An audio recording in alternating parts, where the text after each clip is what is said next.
ఆ కాంగ్రెస్ అభయహస్తం అనే మేనిఫెస్టో ఏదైతే ఉందో అది ఈ శతాబ్దపు అతిపెద్ద మోసం. అది ఈ శతాబ్దంలోనే అతిపెద్ద మోసం ఏదైనా ఉందంటే కాంగ్రెస్ అభయహస్తం అనే మేనిఫెస్టో. ఒక్క వర్గం కాదు, అందరినీ మోసం చేసింది. ఖార్గే సాబ్ వచ్చి చేవెళ్ళలో చెప్పిండు 10 లక్షలు వాళ్ళు ఇస్తే 12 లక్షలు మేము ఇస్తాం, దళితులకు 18% వాటా ఇస్తాం ప్రభుత్వ కాంట్రాక్ట్లలో. ఇచ్చిర్రా? పెంచుతామన్నారు, పెన్షన్లు పెంచినరా? ఇంకెన్ని చెప్పినా ఒకటి కాదు, ఇన్నునే ఎంతో ఇదే పెద్ద లిస్ట్ ఉందని. నేను ఫస్ట్ మహేష్ని కోరేది ఏంటంటే ఫస్ట్ మనోళ్ళకి నేర్పిను అలా మేనిఫెస్టోలా ఎస్సీ ఎస్టీ డిక్లరేషన్లా దళితులకు ఇచ్చిన మాటలు ఏంది, ఉత్త దళిత బందే కాదు. ఎంత లంగలంటే ఏది పడుతుందో చెప్పుకుంటాం మీరు, నోటికి ఎంత వస్తా అంత. ఆ శ్రీధర్ బాబు అంటే ఆయన రాసిండు మేనిఫెస్టో, చైర్మన్ ఆయన దాన్ని. నేను అసెంబ్లీలో ఆయన లేచినప్పుడల్లా అడుగుతా, ఏమైనా నువ్వేగా చైర్మన్, నువ్వు ఇలా బాగా నడుపుతున్నావు.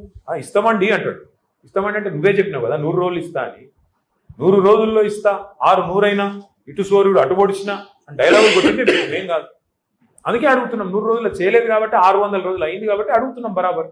అంటే వాళ్ళకు ఉక్రోషం వస్తారు. ఇక ముఖ్యమంత్రి ఏమని అడిగి మీరు చూస్తాను, ఆయన మాటలు ఆయన పద్ధతులు. ఎవడన్నా అంటాడే ఊళ్ళల్లో ఆఖరికి పైసలు లేనోడన్నా మాట్లాడతారు అట్లా. లోపల బని పొక్కలున్న మీదికెళ్ళి మాత్రం తెల్లంగా వేసుకొని ఏం షాన్ మే ఫరక్ నీ అని అన్నట్టు ఉంటాం. ఎవడన్నా ముఖ్యమంత్రి నేను ఢిల్లీకి పోతున్నాను కలుపుతలేరు, చెప్పులు ఎత్తుకపోతున్నామో అని అపాయింట్మెంట్ ఇస్తలేరు, ఎవడన్నా అంటాడా? అరే ఇంత అన్యాయం మాటలు. ఇంకా ఘోరం ఏంటంటే, ఇంకా ఘోరం ఏం చేస్తారా, ఆయన కోసుక తింటారా? ఏమంటారు ఆయన కోసుక తింటారా అంటే కోసుక గుర్రెనా మేకనా లేకపోతే వాడు చికెనా? కోసుక తింటారా? నన్ను ఏం చెప్తారు మీరు అంటే, నేను గద్దె మీద కూర్చున్నా, ఇప్పుడు నన్ను ఏం బిక్తారు మీరు అంటూ. మరి ఏం బిక్తారు అంటే మరి పీకేది మనమే చూపెట్టాలి. రేపు లోకల్ బాడీ ఎలక్షన్ రానే వచ్చింది. ఆయన ధీమా ఏంది? ఇప్పుడు డాక్టర్ అంబేద్కర్ గారు మన రాజ్యాంగ నిర్మాత, భారతరత్న, పాపం పెద్ద మనిషి అన్ని ఆలోచన చేసిండు, అద్భుతమైన రాజ్యాంగం రాసిండు. కానీ గిసొంటి లంగాలు ఉంటారని ఆయన కూడా ఊహించారు. గద్దెనెక్కినండి మళ్ళీ తిరిగి 5 ఏళ్ళ లోపల దించే అవకాశం లేదు. ఎక్కినానుకో కూర్చోవాలి, మళ్ళీ మనం దించాలని మళ్ళీ 5 ఏళ్ళు చూడాలి ఇంతదాకా. పాపం ఆయన కూడా పెద్ద మనిషి రీకాల్ వ్యవస్థ అని పెట్టలేదు. కొన్ని దేశాలలో ఉంది రీకాల్, అంటే ఇచ్చిన మాట నెరవేర్చకపోతే మళ్ళీ వెనక పిలుచుకునే అధికారం ప్రజలకు ఉంటుంది. గట్సొంటి వస్తే ఇటువంటి లంగాలు కూడా భయపడతారు. లేకపోతే ఏంది, ఏమన్నా నన్ను ఏం బిక్తారు మీరు? ఏమనంటే కేసీఆర్ మీద బట్టగాలుస్తా, వేస్తా, తెల్లారలేస్తే డైలాగులు కొడతా, కేసీఆర్ని తిడతా, ఏమేమి మాటలు ఆయన ఇంటే ఆయన నోటికి మొక్కాలి. గుడ్లు వీకి గోటిలాడతాడు, మెడల పేగులు వేసుకుంటాడు, బట్టలు కూడా తీసి కొడతాడు. వీడు ముఖ్యమంత్రి. మళ్ళీ వానేమన్నా తిరిగితే నాకు బలపాటు. ఇదో పెద్ద కథ. మళ్ళీ వాడిని గట్టిగా ఏమన్నా అన్నా అనుకో, మా లచ్చనని అంటాడు, నువ్వు తిడతాను సార్ అంటే. నేను తిడతలేనే వాడు చెప్పి నేను చెప్తున్నాను, నేను చెప్తున్నాను ఆయన భాషలో ఆయనకు అర్థమయ్యేటట్టు చెప్తున్నా అని చెప్తున్నా. ఏం చెప్పాలి మరిగా? ఇప్పుడు కుక్కగాడుకు చెప్పు దెబ్బ. మరి ఏం చేయాలి? నేను మాకు ఇష్టం లేదు తిట్టుడు, ఆ భాష ఇష్టం లేదు, కానీ తప్పలేదు. ఎందుకంటే ఆయనకు ఇంకో భాష అర్థమైతే లేదు. నిన్న కూడా కేసీఆర్ తుంగతుర్తికి, కోదాడకు, సూర్యాపేటకు చివరి మడి వరకు నీళ్ళు ఇచ్చింది కేసీఆర్ కాళేశ్వరం ద్వారా. అది ఆయనకు తెలుసు, తెలియదని కాదు. ఇక్కడ ఎంత లంగా అంటే ఈయన వచ్చినాక 2 ఏళ్ళ నుంచి నీళ్ళు లేవు. అన్ని తెలుసు, ఇది తెలుసు, అది తెలుసు. కానీ చర్చకు వస్తావా అంటాడు. మొన్న పోయి నేను చర్చకు రమ్మండి, ఆడికెళ్ళి మళ్ళీ వీకెండ్ మళ్ళీ చర్చకు వస్తావా నిన్న డైలాగ్. ఏమనాలి? చర్చకు పిలిస్తేనేమో పారిపోతాడు బిరికి సన్నాసి. మళ్ళనేమో చర్చకు వస్తావా కేసీఆర్, నాగార్జున సాగర్ కట్ట మీదకి వస్తావా? మేమన్నా మీకు రారాబాయి మరి మేడిగడ్డ బరాజ్ మీదకి రాయిగా ఆడిడేందుకు. మంచిగా ఉంది, అది కూలిపోలే. నువ్వు కూలేశ్వరం అని నీకు నెత్తి బాగలేక నువ్వు అంటున్నావు. కానీ నిన్నగాకమన్నా మా జగదీశ్వర రెడ్డి గారు వేయచ్చు మొత్తం మేడిగడ్డ బరాజ్ మీదనే కారు నడుపుకుంటా, ఇక్కడనే కుంగింది, గీనే నా కారు ఉంది చూడుండ్రి అనుకుంటా ఆయన ఇలా ఆడ పెడతాడు సూర్యాపేటలో. నేనేమంటున్నా అంటే, ఇంత మోసం, ఇంత దగ ఒక దళితులనే కాదు, ఏ వర్గాన్ని విడిచిపెట్టకుండా అందరికీ. ఆడబిడ్డలకు చెప్పిండు నెలకు 2500 ఇస్తాను, ఎదురు చూస్తాను. 1,68,00,000 మంది ఆడపిల్లలు 18 ఏళ్ళు నిండిన వాళ్ళు ఉన్నారు రాష్ట్రంలో. వాళ్ళందరూ ఎదురు చూస్తాను, ఎప్పుడు వస్తాయి 2,500 వచ్చినాయా? 42% రిజర్వేషన్లు ఇస్తా అన్నాడు. ఏది దిక్కులేదు.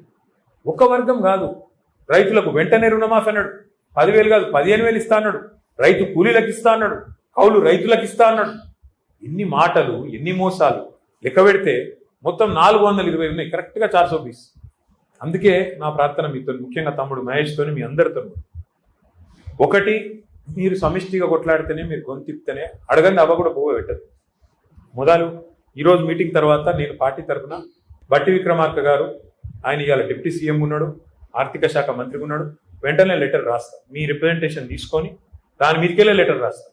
దళిత బంధు సాధన సమితి అని చెప్పి ఇట్లా రాష్ట్ర వ్యాప్తంగా ఉద్యమాలు జరుగుతున్నాయి. మరి మీరు వెంటనే స్పందించి మీరు ఇచ్చిన హామీ ప్రకారం మొదలు ఇదివరకు ప్రభుత్వం విడుదల చేసిన పైసలు విడుదల చేయాలి, ఇన్స్టాల్మెంట్లు. రెండోది ఫ్రీజింగ్ ఎత్తేయాలి. మూడోది మరి మీరు ఇచ్చిన అంబేద్కర్ అభయ హస్తం మేనిఫెస్టో ఏదైతుందో అందులో మీరే చెప్పారు 10 కాదు 12 ఇస్తాను. ఎప్పటి నుంచి చాలు చేస్తావు? ఇదివరకు ఇచ్చినవి ఎప్పుడు రిలీజ్ చేస్తావు?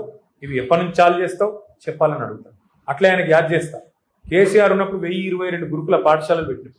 ఇలా గురుకుల పాఠశాలల్లో ప్రతిరోజు ఒక చెడ్డవారు, ప్రతిరోజు ఫలానా కాడ పిల్లలకు బోసక్కగా లేక ఫుడ్ పాయిజనింగ్ అయింది, 30 మంది అస్వస్థత, 40 మంది ఇట్లా, ఇప్పటికి 100 మంది పిల్లలు చచ్చిపోయినారు, 1000 మంది ఇప్పటికీ ఆసుపత్రిలో పాలైంది. నీ పిల్లలకి ఇట్లా ఎత్తుకుంటావా రేవంత్ రెడ్డి అని నేను అడిగినాడు కడుపుగాలి. నీ పిల్లలకు, నీ బిడ్డకో నీ మన్మన్కో ఇట్లా ఎత్తుకుంటావా? ఇదే తిండి పెడుతుకుంటావా?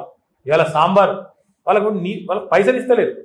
పెద్ద పెద్ద కాంట్రాక్టర్లకేమో పైసలు, వాళ్ళకు అలా ఫుడ్ పెట్టేటోళ్ళకి పైసలు ఇస్తలేరు గురుకులాలకు. నేను ఇంకొక మాట అడుగుతున్నా. 2 ఏళ్ళు అంటూ 20 నెలలు అయింది దగ్గర దగ్గర. 20 నెలల్లో ఒక కొత్త స్కీమ్ చాలు కాలేదు. ఒకళ్ళకి రూపాయి ఇచ్చింది లేదు.